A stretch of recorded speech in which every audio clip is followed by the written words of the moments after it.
Hi everybody, it's Lisa here from Holistic Health by Lisa Moan. I hope you've had a good day. It's an extremely difficult time of year, I think, for parents because there's just so many different things on. Everybody's tired, the kids are tired, there's so many parties, different activities to do, so it's a really stressful time of year, so I hope you're all doing well. It just struck me today because my daughter's graduating from primary school tomorrow from year 6, and she said, what did I do for my year 6 graduation? I was like, well, nothing. It's like, we didn't do any of that stuff. We didn't have gender reveal parties, we didn't have preschool graduations, we didn't have primary school graduations, and now we're expected to do all of this as well as get ready for Christmas. And it's just we've really overcomplicated our lives is what I'm trying to say. So don't feel bad about taking a step back and just not participating in some of those things, because if you try to do everything at this time of year, you'll be burnt out before Christmas gets here. So if you might have noticed my post on Facebook in the last week or so about the bushfires. So I'm doing a bit of a fundraiser with my online program, Create Cool, Calm and Cooperative Kids. So in support of our organic farmers who are obviously suffering big time with the drought and bushfires, I'm donating 10% of all my sales of my online program to a fundraiser for organic farmers up until the end of December. So if you've been thinking about doing that course, it's all about helping you manage your child's behaviour through changing the foods that they eat. It's a 6-week program. If you've been considering doing it and you want to sign up before the end of December, then I'll donate 10% to organic farming. And on the subject of bushfires, if you are in a bushfire zone and you're having lots of smoke, which I know most of New South Wales probably is at this stage, I posted an article on my website this week about nutrients that you can take that will really help with minimising the health effects of the smoke. So this week we're going to be talking about anxiety, especially in children, and what you can do to help your anxious child lead a more calm and settled life. And there's a wide range of variability in people. Some people get really anxious, some people are just completely carefree. And that's fine, there's no right way to be. We need diversity of people in the world, but we don't want our children to be hamstrung by anxiety. So we don't want anxiety to actually affect your child's quality of life. And that's what this article is about. It's not about trying to make everybody think the same or feel the same or act the same. It's just trying to make sure that anxiety doesn't rule your child's life and impact what they can and can't do. And of course, everything I'm going to talk about is to do with food and nutrition and deficiencies, but you need to work with a psychologist as well. So even if there is a physiological reason for your child's anxiety, they still need to engage with a psychologist to help them develop tips and tools to get through those feelings. So everything I say will work best when you implement it in conjunction with psychology. So the first thing that can actually be really important is blood sugar regulation. So when your child, their blood sugar is going up and then down very steeply, then they can get very anxious when their blood sugar is very low. And low blood sugar, as I've talked about a lot, can affect children and adults in many ways. So it can cause anger, aggression, now anxiety, foggy thinking. So a great example of this is high court judges in the US that decide on who's going to get parole from prison. So they did an observational study, so they just watched the judges, how they behaved before lunch and after lunch. And in that session, before lunchtime, when all the high court judges were very hungry, nobody got parole. And then after lunch, when the judges were a lot happier and a lot calmer, something like 60% of the people got parole. So even those really, really self-aware, mature, well-educated people still couldn't control their emotions when they were hungry. So they were still meaner and, more judgmental when they were hungry. So don't think that something so simple won't be an impact for your child, because it really could be. And as always, if you've got any questions about this as I go along, please feel free to type them, and I'll answer them either now or later. So if you think that blood sugar could be an issue for your child, then what you need to do is to actually feed them frequently during the day. And I do not mean grazing. Grazing is very, very bad for your gut health. But what I mean is have breakfast, morning tea, lunch, afternoon tea, dinner. Don't try and get through from lunch to dinner with no food. And make sure the food that they have, every time they have food, so meals and snacks, there should be carbohydrates, protein, fat. So never just have a snack of carbohydrates like a packet of chips or a packet of rice crackers or just fruit. Always have some nuts or some like hummus or something with the snacks to make sure there's protein and fat, and that will really smooth out their blood sugar. I actually have quite a few articles on my website about improving your child's blood sugar regulation, so feel free to have a look at those as well. And if you've done all that and your child really still can't control those peaks and troughs in their blood sugar, it might be worthwhile doing a hair analysis, because one of the minerals that looks at is chromium, and chromium is really, really important for blood sugar regulation. So if your child can't control their blood sugar and you do a hair test and you see that their chromium's really low, well then you need to give them a chromium supplement, and that will help calm out their mood and their anxiety. The second thing I'm going to talk about is caffeine. And I'm a coffee fan. I don't have anything wrong with coffee. 1 or 2 coffees a day is actually really, really good for you. But 6 coffees a day is not.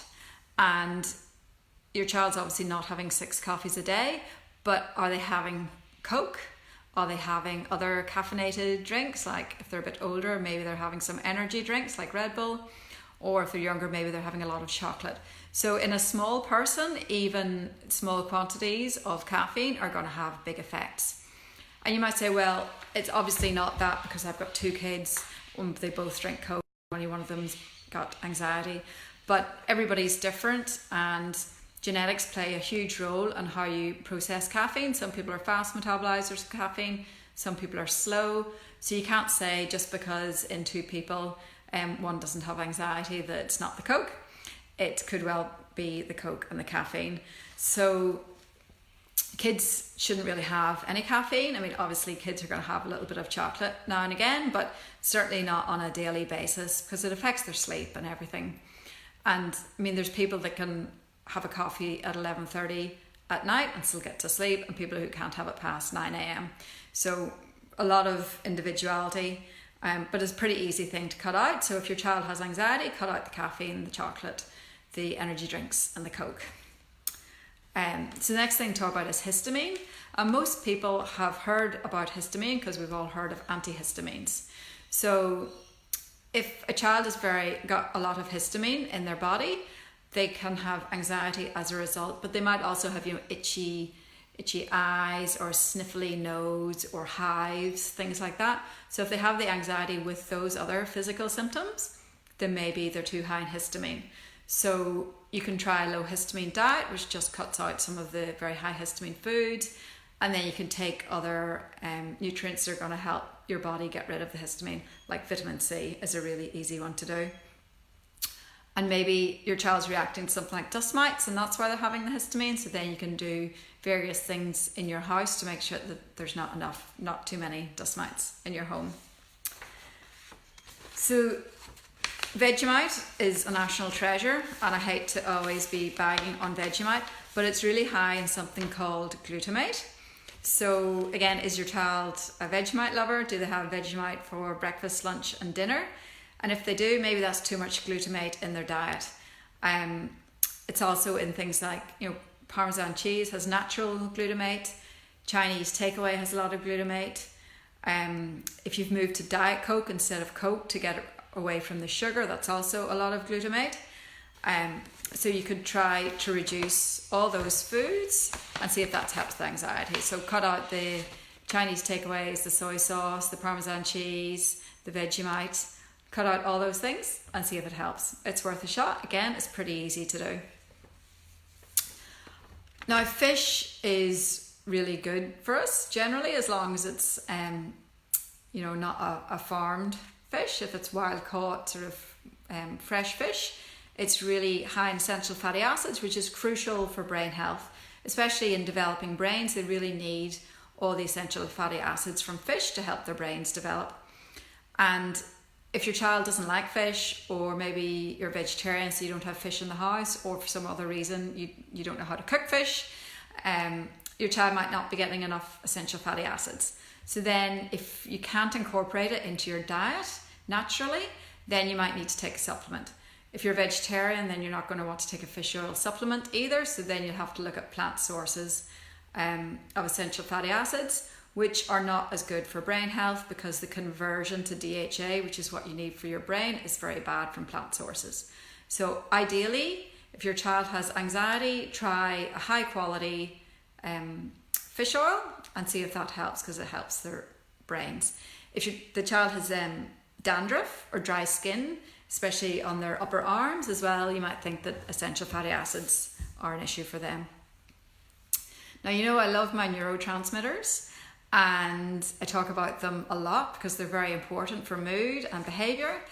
And serotonin is really important for anxiety, and some people just don't make enough on their own. So some adults and some children don't make enough, and there's lots of reasons why this might be happening. It could be genetic. It could be that you don't have the right building blocks, so the right nutrients in your diet to actually make the serotonin. You could have an underlying gut infection, which is stopping the serotonin production. And serotonin makes you happy. So if you don't have enough serotonin, you might get depressed and you might get anxious. So there's an easy way. As usual, I'm a big fan of functional testing. So you could actually do a urine test on your child, which looks at neurotransmitters like serotonin. And if you can easily see on one of those tests that the serotonin is low, then that's a great roadmap for you to work on. So then you need to make sure your child isn't stressed, make sure their gut health is optimal, make sure they've got all the right nutrients in their diet, which is going to help them make the serotonin. Other things that are really good for that is actually just doing mindfulness, because that makes sure that even if your child is eating all the right nutrients to make serotonin, if they practice mindfulness, it actually changes the biochemical pathways in their body to make sure that they're making their serotonin. So some breath work before bed, some yoga, some artwork, all those things will help your child make more serotonin. And a few left to go. So any questions, just pop them below. Magnesium. I'm a big fan of magnesium because it's good for sleep, it's good for blood sugar regulation, it's really just good for everything. And lots of people are deficient in it because A, we're not eating enough high magnesium foods, and B, the soil in Australia is really old and it's really depleted in magnesium. So for any sort of anxiety issues, a magnesium supplement is a really good place to start because it has a very calming effect. It's a very calming nutrient, so it can really just take the edge off things, but you need to take enough. So a multivitamin that has magnesium in it is nowhere near enough. You need a much, much bigger dose, and the dose that you need obviously will depend on the size of the child. If your child's anxiety is really triggered by things like noise, like loud noises or loud sounds, then that's a clue that they're actually low in magnesium. So if your child gets very anxious when they're in big shopping centres or at school at assembly, if that's a big trigger for them, then perhaps look at a magnesium supplement, or just increase foods in their diet, which is going to include lots of magnesium. So organic foods are better, things like nuts, seeds, green leafy vegetables. All kids love those, no problem. Food allergy can cause enough underlying irritation in a child to cause anxiety. So again, I've talked about it many times. You can either do it by doing an elimination diet or by doing a blood test, and you find out what your child is allergic to or intolerant to, and then you can just cut those foods out, and it's quite straightforward. So the last condition that I'm going to talk about is something called pyroluria, and it really deserves Facebook Live all of its own. But it's a condition which can be genetic and basically causes your child to get rid of their vitamin B6 and their zinc too quickly. So they end up being deficient in zinc and vitamin B6. And this can lead to anxiety, irritability, and depression. So you can do, it's a urine test again that you can do on your child and see if they've got pyroluria. If they have really bad immune systems, or they're not growing as fast as you might expect, these are clues that actually pyroluria could be an issue for them because they don't have enough zinc to support their growth and to support their immune system. So another clue is that they're slower to reach puberty. So if you've got a sort of 15-year-old girl who hasn't really gone as far along on her development as you would expect, again, could be pyroluria. Very simple, do a test, supplement zinc, B6 and a few other nutrients, and it really helps them. And at the same time work on their gut health to sort of improve their absorption and retention of those. So that's lots of potential things that you can look at for your child if they have anxiety, and most of them are fairly straightforward. And you probably think, oh, those are too simple, like that's not my child has like a medical condition and none of that's going to work. But I would just challenge you to give it a go, because it's really good to address the low-hanging fruit rather than going for the really complicated reasons.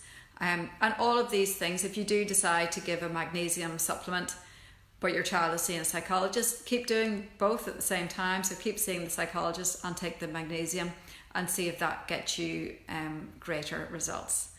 So I'm taking a break. We're off on holidays this week for a few weeks, and I'll be back after Christmas on the 13th of January will be my next Facebook Live. I'm back in clinic on the 11th.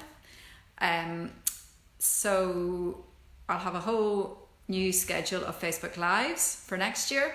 And if there's anything specifically you would like me to talk about, please just shoot me a message or type a comment below and I'll see what I can do.